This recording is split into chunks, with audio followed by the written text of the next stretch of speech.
اعوذ باللہ من الشیطان الرجیم، بسم اللہ الرحمن الرحیم۔ صفحہ نمبر 88۔ اس صفحے میں سورہ مبارکہ نساء کی 60 سے 65 نمبر تک کی کل 6 آیات ہیں، جن کا ترجمہ یہ ہے: کیا آپ نے ان لوگوں کو نہیں دیکھا جن کا خیال یہ ہے کہ وہ آپ پر اور آپ کے پہلے نازل ہونے والی چیزوں پر ایمان لے آئے ہیں، اور پھر یہ چاہتے ہیں کہ سرکش لوگوں کے پاس فیصلہ کرائیں، جبکہ انہیں حکم دیا گیا ہے کہ طاغوت کا انکار کریں، اور شیطان تو یہی چاہتا ہے کہ انہیں گمراہی میں دور تک کھینچ کر لے جائے۔ اور جب ان سے کہا جاتا ہے کہ حکم خدا اور اس کے رسول کی طرف آؤ، تو تم منافقین کو دیکھو گے کہ وہ شدت سے انکار کر دیتے ہیں۔ بس اس وقت کیا ہوگا جب ان پر ان کے اعمال کی بنا پر مصیبت نازل ہوگی، اور وہ آپ کے پاس آ کر خدا کی قسم کھائیں گے کہ ہمارا مقصد صرف نیکی کرنا اور اتحاد پیدا کرنا تھا۔ یہی وہ لوگ ہیں جن کے دل کا حال خدا خوب جانتا ہے، لہٰذا آپ ان سے کنارہ کش رہیں، انہیں نصیحت کریں اور ان کے دل پر اثر کرنے والی محل اور موقع کے مطابق بات کریں۔ اور ہم نے کسی رسول کو بھی نہیں بھیجا مگر صرف اس لیے کہ حکم خدا سے اس کی اطاعت کی جائے، اور کاش جب ان لوگوں نے اپنے نفس پر ظلم کیا تھا تو آپ کے پاس آتے اور خود بھی اپنے گناہوں کے لیے استغفار کرتے، اور رسول بھی ان کے حق میں استغفار کرتا، تو یہ خدا کو بڑا ہی توبہ قبول کرنے والا اور مہربان پاتے۔ بس آپ کے پروردگار کی قسم، یہ ہرگز صاحب ایمان نہ بن سکیں گے جب تک آپ کو اپنے اختلافات میں حکم نہ بنائیں، اور پھر جب آپ فیصلہ کر دیں تو اپنے دل میں کسی طرح کی تنگی کا احساس نہ کریں، اور آپ کے فیصلے کے سامنے سراپا تسلیم ہو جائیں۔ 60 نمبر کی آیت جو اس صفحے کی پہلی آیت ہے، اس کا تعلق گزشتہ آیت سے ہے کہ جو آیت اولی الامر تھی، کہ وہاں پر اللہ کے رسول اور اولی الامر کی اطاعت کا حکم دیا، اور ایمان کی شرط پروردگار عالم نے وہاں یہی بیان کی کہ فردوا الی اللہ والرسول فإن تنازعتم فی شیء فردوا الی اللہ والرسول ان کنتم تؤمنون باللہ، یعنی اگر تم صاحب ایمان ہو تو اپنے نزاع اور جھگڑوں میں تم اللہ اور اللہ کے رسول ہی کے پاس جاؤ گے، یعنی صرف اسی سے فیصلہ کرواؤ گے۔ اس کے بعد اس آیت میں بعض لوگوں کا ذکر کیا ہے، بعض منافق مسلمانوں کا، کہ بعض منافقین کے حوالے سے اس آیت میں بیان کیا گیا کہ الم تر الی الذین یزعمون انہم آمنوا بما انزل الیک وما انزل من قبلک، یعنی بعض وہ لوگ ہیں کہ جن کا گمان یہ ہے کہ وہ آپ کے اوپر نازل ہونے والی کتاب اور گزشتہ انبیاء علیہ السلام کے اوپر نازل ہونے والی کتاب پر ایمان رکھتے ہیں، لیکن اس کے باوجود ان کی حالت یہ ہے کہ یہ جا کر طاغوت اور ناحق لوگوں سے فیصلہ کراتے ہیں جنہیں حق نہیں ہے فیصلہ کرنے کا۔ اس حوالے سے داستان یہاں پر مفسرین نے یہ نقل کیا ہے کہ ایک منافق تھا، اور اس منافق کی ایک یہودی کے ساتھ کچھ انبن ہو گئی، کسی بات پر نزاع اور جھگڑا ہو گیا، اور آپس میں ان دونوں نے یہ طے کیا کہ چل کر کسی کے پاس فیصلہ کرا لیتے ہیں۔ یہودی نے کہا کہ ہم پیغمبر کے اوپر بھروسہ رکھتے ہیں، یعنی پیغمبر اسلام کے پاس وہ آنے کے لیے تیار ہو گئے، اس لیے اس کو بھروسہ تھا کہ پیغمبر کوئی ناحق فیصلہ نہیں کریں گے۔ یہودی تو پیغمبر کے اوپر بھروسہ رکھتا تھا، لیکن اس منافق نے کہا کہ نہیں، ہم لوگ چلتے ہیں کعب ابن اشرف کے پاس، یعنی جو یہودی عالم تھا اس کے پاس چل کر فیصلہ کراتے ہیں۔ یہاں پر لہذا قرآن نے بہت شدید مذمت کی کہ یہ منافق جس کا گمان یہ ہے کہ یہ ایمان رکھتا ہے کہ قرآن کے اوپر، یہ ایمان رکھتا ہے مثلاً گزشتہ کتابوں کے اوپر، لیکن اس کو منع کیا گیا ہے کہ ناحق لوگوں کے پاس نہ جائے فیصلہ کرانے کے لیے۔ طاغوت ہر اس انسان کو کہتے ہیں کہ جو احکام خدا کو چھوڑ کر کسی دوسرے ذریعے سے فیصلہ کرے، یعنی اپنے حکم سے فیصلہ کرے یا کسی دوسرے کے بنائے ہوئے احکام سے فیصلہ کرے، لیکن خدا کے حکم سے فیصلہ نہ کرے۔ ایسے آدمی کو یا ایسے شخص کو طاغوت سے تعبیر کیا جاتا ہے، جو خدا کے حکم کو نہ مانتا ہو، اور ایسے لوگوں کے لیے منع کیا گیا ہے کہ ایسے لوگوں سے آپ فیصلہ نہیں کرا سکتے کہ جو حکم خدا کو تسلیم نہیں کرتے یا حکم خدا کے مطابق فیصلہ نہیں کرتے، کہ چونکہ کعب ابن اشرف یہودی کے حوالے سے مختلف آیات ابھی تک گزر چکی کہ مثلاً یہودیوں کا کام یہی تھا کہ وہ کتاب خدا کو بدل دیا کرتے تھے، احکام کو کچھ کا کچھ کر دیا کرتے تھے اور پھر اپنی مرضی کے مطابق یہ فیصلہ کیا کرتے تھے، لہٰذا ان کو طاغوت کے زمرے میں رکھا گیا اور ان کے پاس فیصلہ کرانے کے لیے منع کیا گیا ہے کہ کوئی نہ جائے۔ یہاں منافقین کے حوالے سے بھی یہ جملہ قابل غور ہے کہ یہ ایمان نہیں رکھتے، ان کا صرف گمان ہے، یہ خیال رکھتے ہیں ایسا کہ یہ مومن ہے، ورنہ حقیقت میں یہ مومن نہیں ہے۔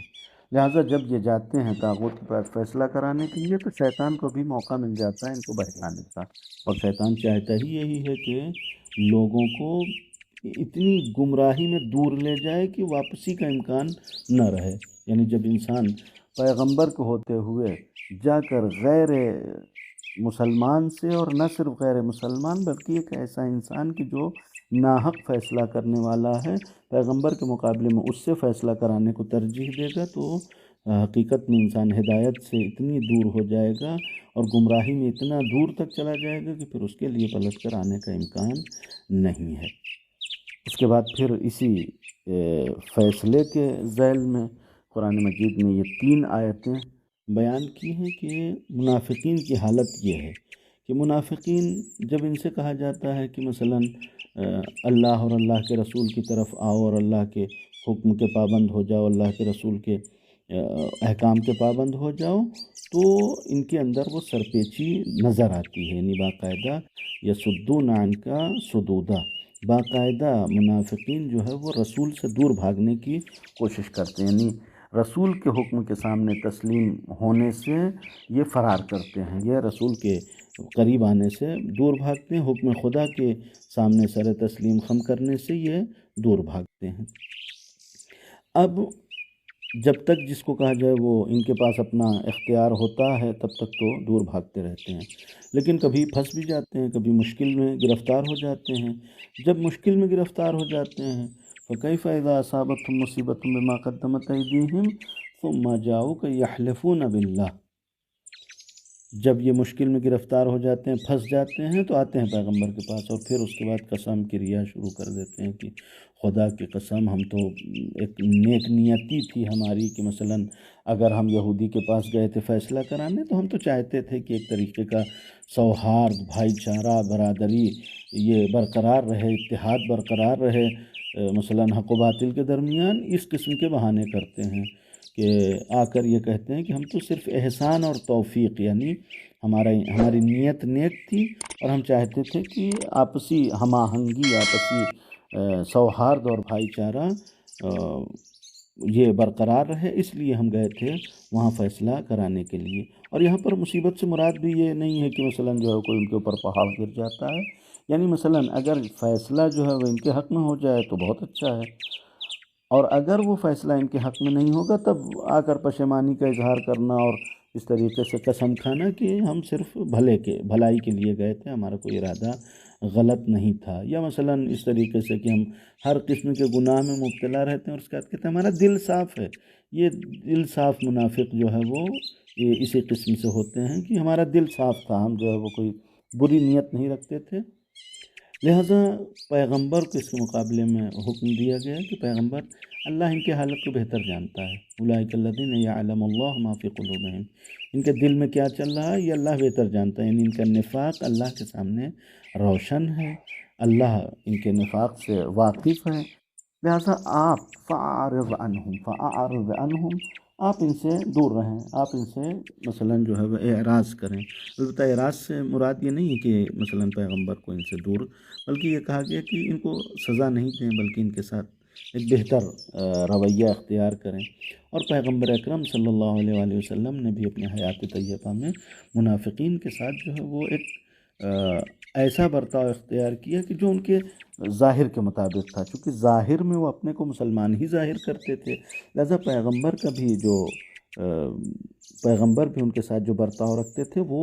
مسلمانوں ہی جیسا برتاؤ رکھتے تھے، مگر یہ کہ مثلاً جہاں پر کوئی خاص ایسا مورد آ جائے جہاں ان کی کوئی غلطی ہو تو مثلاً ممکن ہے تنبیہ کریں، سزا دیں، لیکن قرآن مجید نے حکم دیا فَأَعْرِضْ عَنْهُمْ، یعنی ان کو سزا نہیں دیں، وَعِظْهُمْ، اور ان کو نصیحت کریں، وَقُلْ لَهُمْ فِي أَنفُسِهِمْ قَوْلًا بَلِيغًا، اور نصیحت بھی ایسی ہو کہ جو ان کے دلوں تک اتر جائے، یعنی یہ اپنی گویا اس قسم کی منافقانہ حرکتوں سے باز آ جائیں، ان کے دل میں ایمان آ جائے، ان کے دل میں یہ بات اتر جائے کہ یہ جس راستے پر چل رہے ہیں یہ راستہ باطل ہے۔ یعنی اللہ تو بہتر جانتا ہے، ان کے حال سے واقف ہے، اللہ نے رسول کو بھی مثلاً کافی حد تک باخبر کر رکھا ہے، لیکن اس کے باوجود حکم یہ ہے کہ نہیں، ان کے ساتھ جو ہے وہ بہتر رویہ رکھیں، مسلمانوں جیسا برتاؤ کریں، اور وقتاً فوقتاً جب بھی موقع ملے ان کو اس طریقے کی نصیحت کرتے رہیں کہ جو ان کے دل و دماغ کے اوپر اثر کر جائے اور ان کو یہ سمجھ میں آ جائے کہ یہ جس راستے پہ جا رہے ہیں وہ گمراہی کا راستہ ہے۔ اس کے بعد پروردگار عالم نے ایک عمومی تمام انبیاء علیہ السلام کے حوالے سے یہ بات عرض کی کہ پروردگار عالم نے اگر انبیاء کو بھیجا ہے تو انبیاء کے بھیجنے کا مقصد ہی یہی تھا کہ وہ ان کی اطاعت کریں لوگ، یعنی انبیاء علیہ السلام کو پروردگار عالم نے اپنے احکام، اپنے فرامین کے ساتھ بھیجا ہے۔ کس لیے بھیجا ہے؟ تاکہ لوگ ان کی اطاعت کریں، یعنی اس اطاعت کے ذریعے پروردگار عالم کی اطاعت ہوگی۔ یہ اطاعت جو ہے وہ اذن خدا اور حکم الہی سے ہے کہ پروردگار عالم نے لوگوں کو مامور کیا ہے اس بات کے لیے، حکم دیا ہے اس بات کے لیے کہ انبیاء علیہ السلام جو حکم لے کے آئے ہیں اس حکم میں ان کی اطاعت کی جائے۔ کیوں؟ اس لیے کہ انبیاء علیہ السلام رسول کہا ہی اس لیے گیا ہے کہ اللہ کی طرف سے پیغام لے کے آئے ہیں، یعنی ان کے پاس جو بھی احکام ہیں یا جو بھی یہ حکم دیتے ہیں، کوئی اپنی مرضی کا حکم نہیں دیتے، اپنے پاس سے حکم نہیں دیتے، بلکہ رسول ہیں، یعنی خدا کا حکم لے کے آئے ہیں اور خدا کا حکم تم تک پہنچا رہے ہیں۔ لہٰذا اگر اطاعت ان کی فرض کی گئی ہے تو اس جہت سے فرض کی گئی کہ اسی اطاعت میں اللہ کی اطاعت ہے۔ لہٰذا اگر جو ہے وہ انسان پیغمبر کی اطاعت کرے تب تو راہ راست کے اوپر ہے، اور اگر جو ہے وہ راہ راست پر نہیں ہے اور پیغمبر کی اطاعت نہیں کیا تو دوسرا، یعنی جب انسان جو ہے اس بات کی طرف متوجہ ہو کہ اس نے اب تک اگر پیغمبر کی اطاعت نہیں کیا تو غلطی کیا ہے، تو پھر بہتر یہی ہے کہ پھر پیغمبر کے پاس آئیں اور آ کر استغفار کریں، اللہ سے اپنے گناہوں کے لیے مغفرت طلب کریں، اور پیغمبر کو بھی اپنے گناہوں کی مغفرت میں شفیع اور واسطہ قرار دیں کہ پروردگار عالم کی بارگاہ میں پیغمبر بھی ان کے لیے استغفار کریں۔ پروردگار عالم یہ اعلان کرتا ہے کہ اگر کسی کو اس بات کا احساس ہو گیا کہ اس نے رسول کے اطاعت نہ کر کے غلطی کیا ہے اور اس نے استغفار کر لیا اور پیغمبر سے اپنے لیے استغفار کروایا اور پیغمبر نے اس کے لیے استغفار کر دیا، لَوَجَدُوا اللَّهَ تَوَّابًا رَحِيمًا، تو اللہ جو ہے وہ تواب اور رحیم ہے، یعنی بہت زیادہ توبہ قبول کرنے والا ہے اور بہت زیادہ رحیم اور مہربان ہے، یعنی پروردگار عالم حتماً اس انسان کی توبہ قبول کر لے گا۔ یعنی وہ یہ ان منافقین کے حوالے سے جنہوں نے مثلاً شروع سے لے کر اب تک اطاعت نہیں کیا، لیکن اگر ان کو اب بھی احساس ہو جائے، یعنی پیغمبر ان کو نصیحت کریں اور نصیحت کرنے کے بعد ان کے دل میں یہ احساس پیدا ہو جائے کہ انہوں نے غلطی کیا ہے اور وہ استغفار کریں، تو پروردگار عالم ان کو معاف کر دے گا۔ یہ بعض ان منافقین کے لیے ہے،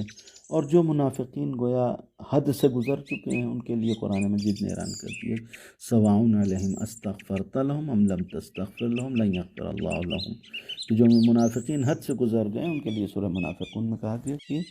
پیغمبر آپ ان کے لیے استغفار کریں یا نہ کریں، اللہ ان کو معاف کرنے والا نہیں ہے، یعنی نہ یہ راہ راست پر پلٹ کے آنے والے ہیں، نہ اللہ ان کو معاف کرنے والا ہے۔ لیکن یہاں ایسے منافقین کی گفتگو ہے کہ جو پلٹ کر آ جائیں، گمراہیوں میں زیادہ دور تک نہ جائیں، تو پروردگار عالم کے طرف سے ان کے لیے مغفرت کا راستہ کھلا ہوا ہے۔ اور اس کے بعد پھر ایمان کی ایک بہت ہی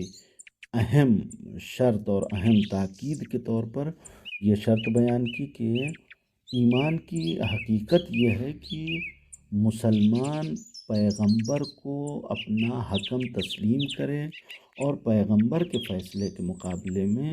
انسان کے دل میں کوئی اعتراض پیدا نہ ہو، یعنی زبان سے تو اعتراض کر ہی نہیں سکتا، دل میں بھی یہ خیال نہ آئے کہ پیغمبر کا فیصلہ غلط ہے۔ فَلَا وَرَبِّكَ لَا يُؤْمِنُونَ حَتَّى يُحَكِّمُوكَ فِيمَا شَجَرَ بَيْنَهُمْ، پیغمبر یہ لوگ ایمان نہیں لا سکتے یا مومن نہیں کہے جا سکتے جب تک اپنے اختلافات میں آپ کو حکم نہ بنائیں، ثم لا یجدوا فی انفسہم حرجا مما قضیت، اور جب آپ فیصلہ کرتے ہیں تو آپ کے فیصلے کے خلاف ان کے دل میں کوئی اعتراض بھی نہ ہو، کوئی شبہہ بھی پیدا نہ ہو، ویسلموا تسلیما، اور آپ کے حکم کے سامنے تسلیم رہیں، سراپا تسلیم رہیں۔ اس آیت کے ذیل میں جو شان نزول لکھی گئی ہے یا شان نزول مفسرین نے ذکر کیا وہ یہ ہے کہ مدینہ میں آنے کے بعد زبیر بن عوام جناب خدیجہ کا بھتیجا ہے، اور پیغمبر کی زندگی میں اہل بیت علیہ الصلوۃ والسلام کا وفادار تھا، امیر المومنین کے ساتھ رہا، لیکن بعد میں امیر المومنین علیہ الصلوۃ والسلام سے، یعنی جب عمر نے شورا میں اس کا نام رکھ دیا اور 6 افراد جن کو عمر نے خلافت کا اہل سمجھا تھا اس میں سے زبیر کا نام بھی دے دیا، تو زبیر کو کہیں نہ کہیں یہ خیال آنے لگا کہ خلافت جب ہم کو بھی مل سکتی ہے تو ہم کیوں علی کی طرفدار رہیں، ہم خود اپنی خلافت کا راستہ فراہم کریں۔ لہٰذا امیر المومنین علیہ الصلوۃ والسلام کی خلافت کا جب زمانہ آیا ظاہری خلافت کا، تو ان لوگوں میں سے تھا کہ جنہوں نے پہلے بیعت کیا، طلحہ اور زبیر نے جا کر بیعت کیا، لیکن بیعت توڑ دیا اور جا کر اہل جمل کے ساتھ، عائشہ کے ساتھ مل کر مولا کائنات کے مقابلے میں جنگ کرنے کے لیے آگئے، ناکثین میں سے ہو گیا۔ یہ جناب خدیجہ کا بھتیجا تھا، اور اس کے حوالے سے یہ داستان نقل کی گئی ہے۔ یہ اس زمانے میں جب پیغمبر مدینہ میں موجود تھے کہ زبیر اور ایک انصاری کے درمیان ایک اس مسئلے کو لے کر اختلاف ہو گیا کہ 2 زمین تھی، زبیر کی زمین جو ہے بلندی پر تھی، اس کے نیچے انصاری کی زمین تھی، اور اختلاف اس بات پر تھا کہ زبیر پانی اپنی زمین میں پہلے دینا چاہتے تھے اور انصاری چاہتا تھا کہ پہلے ہماری زمین میں پانی دیا جائے۔ چونکہ مثلا پانی جو ہے اوپر سے نیچے کی طرف آتا ہے، لہٰذا مناسب اور معقول یہی تھا کہ پہلے اوپر کی زمین کی سینچائی کی جائے اور پھر نیچے کی زمین کی سینچائی کی جائے۔ اس طریقے سے مثلا پانی کافی حد تک بربادی سے بچ جائے گا، لیکن انصاری اس کا مطالبہ یہ تھا کہ نہیں، پہلے ہم کو یہ حق دیا جائے کہ پانی ہم اپنے کھیت میں ڈالیں۔ اختلاف ہو گیا تو پیغمبر کے پاس آئے دونوں فیصلہ کرانے کے لیے، اور پیغمبر نے کہا کہ نہیں، زبیر کو پہلے پانی دیا جائے اور زبیر پہلے اپنے کھیت کی سینچائی کریں اور اس کے بعد جو ہے وہ انصاری کے کھیت میں پانی ڈالا جائے گا۔ انصاری نے پلٹ کر پیغمبر سے کہا نعوذ باللہ کہ پیغمبر آپ نے ان کے حق میں اس لیے فیصلہ کیا کہ یہ آپ کے رشتہ دار ہیں، یعنی آپ نعوذ باللہ برحق فیصلہ نہیں کرتے بلکہ رشتہ داری کی بنیاد پر فیصلہ کرتے ہیں۔ یہ آیت نازل ہوئی کہ پیغمبر یہ لوگ مومن ہو ہی نہیں سکتے، یعنی جن کے دل میں اس قسم کا خیال پایا جاتا ہو کہ پیغمبر نعوذ باللہ اپنے رشتہ داری کی بنیاد پر کسی کے حق میں فیصلہ دیتے ہیں یا ناحق فیصلہ دیتے ہیں، یہ لوگ مومن نہیں ہو سکتے۔ یعنی اگر مومن ان کو مومن بننا ہے تو کب مومن بنیں گے؟ جب پیغمبر سے فیصلہ بھی کروائیں اور پیغمبر کے فیصلے کے خلاف ان کے دل میں کوئی اعتراض نہ ہو۔ والسلام علیکم ورحمۃ اللہ وبرکاتہ۔